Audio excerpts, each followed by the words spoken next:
السلام علیکم۔ آج کا ہمارا موضوع ہے حضور اکرم صلی اللہ علیہ وسلم کا حضرت عمران رضی اللہ عنہ کے والد حضرت حسین رضی اللہ عنہ کو اسلام کی دعوت۔ قریش حضرت حسین رضی اللہ عنہ کی بڑی تعظیم کرتے تھے۔ ایک دفعہ قریش ان کے پاس آئے اور ان سے کہا کہ آپ ہماری طرف سے جا کر اس آدمی سے بات کریں کیونکہ وہ ہمارے خداؤں کو برا بھلا کہتا ہے۔ چنانچہ قریش حضرت حسین رضی اللہ عنہ کے ساتھ چلے اور حضور صلی اللہ علیہ وسلم کے دروازے کے قریب آ کر بیٹھ گئے۔ حضور صلی اللہ علیہ وسلم نے فرمایا، بڑے میاں یعنی حضرت حسین رضی کے لیے جگہ خالی کر دو۔ حضرت حسین رضی اللہ عنہ کے صاحبزادے حضرت عمران رضی اللہ عنہ اور ان کے بہت سے ساتھی حضور صلی اللہ علیہ وسلم کی خدمت میں پہلے سے جمع تھے۔ حضرت حسین رضی اللہ عنہ نے کہا کہ یہ کیا ہو رہا ہے کہ ہمیں آپ صلی اللہ علیہ وسلم کی طرف سے یہ باتیں پہنچ رہی ہیں کہ آپ ہمارے خداؤں کو برا بھلا کہتے ہیں، حالانکہ آپ صلی اللہ علیہ وسلم کے والد تو بہت محتاط اور بھلے آدمی تھے۔ اس پر حضور صلی اللہ علیہ وسلم نے فرمایا، اے حسین، میرے والد اور تمہارے والد دونوں جہنم میں ہیں۔ اس روایت سے تو یہی معلوم ہوتا ہے کہ حضور صلی اللہ علیہ وسلم کے والد جہنم میں ہیں، لیکن دیگر روایات کی بنا پر راجح مسلک یہ ہے کہ حضور صلی اللہ علیہ وسلم کے والدین دونوں جنتی ہیں، کیونکہ دونوں نے زمانہ جاہلیت میں شرک کا گناہ بالکل نہیں کیا اور ملت ابراہیمی علیہ السلام پر عمل کرنے والے تھے۔ اور حافظ سیوطی نے اپنے رسائل میں یہ تحقیق کی ہے کہ حضور صلی اللہ علیہ وسلم کے والدین شریفین کو زندہ کیا گیا اور وہ آپ صلی اللہ علیہ وسلم پر ایمان لائے، اس لیے یہ روایت اس سے پہلے کی ہے۔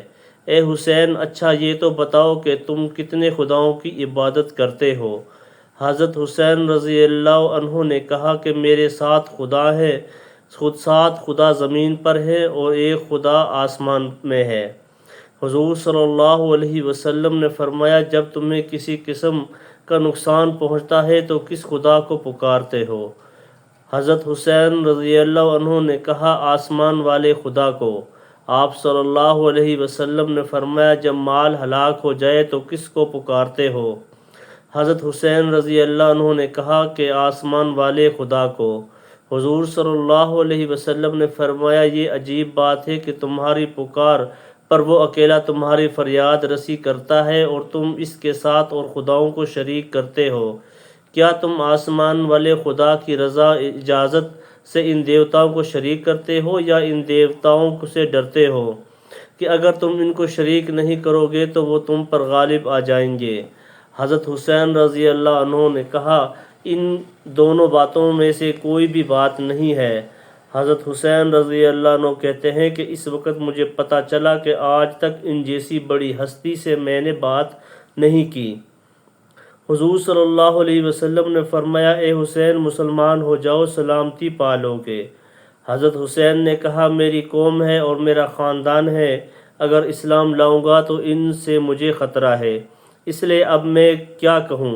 آپ صلی اللہ علیہ وسلم نے فرمایا کہ یہ دعا پڑھو، جس کا ترجمہ یہ ہے، اے اللہ، میں اپنے معاملہ میں زیادہ رشد و ہدایت والے راستے کی آپ سے رہنمائی چاہتا ہوں اور مجھے علم نافع اور زیادہ عطا فرما۔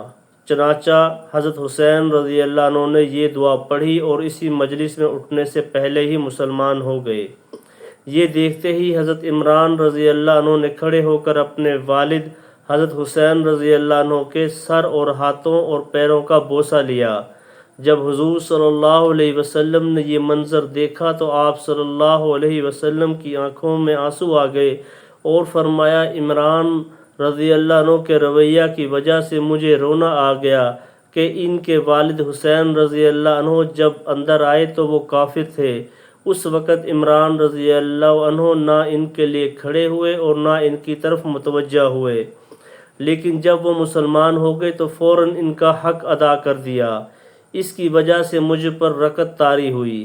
جب حضرت حسین رضی اللہ عنہ باہر جانے لگے تو حضور صلی اللہ علیہ وسلم نے اپنے صحابہ رضی اللہ عنہ سے فرمایا اٹھو اور انہیں ان کے گھر تک پہنچا آؤ۔ حضرت حسین رضی اللہ عنہ جوں ہی دروازے سے باہر آئے تو قریش نے دیکھتے ہی کہا کہ یہ تو بے دین ہو گیا، اور سارے قریش انہیں چھوڑ کر ادھر ادھر بکھر گئے۔ ایک اور واقعہ ہے کہ حضور صلی اللہ علیہ وسلم کا ایسے صحابی رضی اللہ عنہ کو دعوت دینا جن کا نام نہیں بیان کیا گیا۔ حضرت ابو تمیمہ رضی اللہ عنہ اپنی قوم کے ایک آدمی کا واقعہ بیان کرتے ہیں کہ وہ آدمی حضور صلی اللہ علیہ وسلم کی خدمت میں حاضر ہوا۔ ابو تمیمہ کہتے ہیں کہ میں حضور صلی اللہ علیہ وسلم کی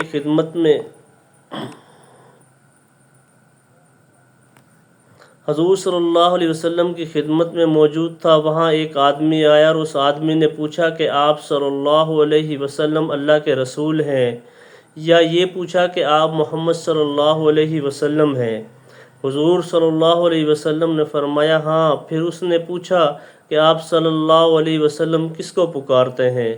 حضور صلی اللہ علیہ وسلم نے فرمایا کہ اکیلے اللہ عز و جل کو پکارتا ہوں، جس کی صفت یہ ہے کہ جب تم کو کوئی نقصان پہنچے اور تم اس کو پکارو تو وہ تمہارے نقصان کو دور کر دے، اور جب تم پر قحط سالی آ جائے اور تم اس کو پکارو تو وہ تمہارے لیے غلہ اگا دے، اور جب تم چٹیل میدان میں ہو اور تمہاری سواری گم ہو جائے اور تم اس کو پکارو تو وہ تمہاری سواری تمہیں واپس کر دے۔ حضور صلی اللہ علیہ وسلم نے فرمایا کسی چیز کو کبھی گالی نہ دینا۔ حکم راوی کو شک ہوا کہ اس موقع پر حضور صلی اللہ علیہ وسلم نے شیئن فرمایا یا احدن فرمایا، مطلب دونوں کا ایک ہی ہے۔ وہ صاحب کہتے ہیں کہ حضور صلی اللہ علیہ وسلم کی وصیت فرمانے کے بعد میں نے آج تک کبھی کسی اونٹ یا بکری وغیرہ کو بھی گالی نہیں دی۔ اللہ تعالی ہم سب کو عمل کی توفیق عطا فرمائے۔ السلام علیکم۔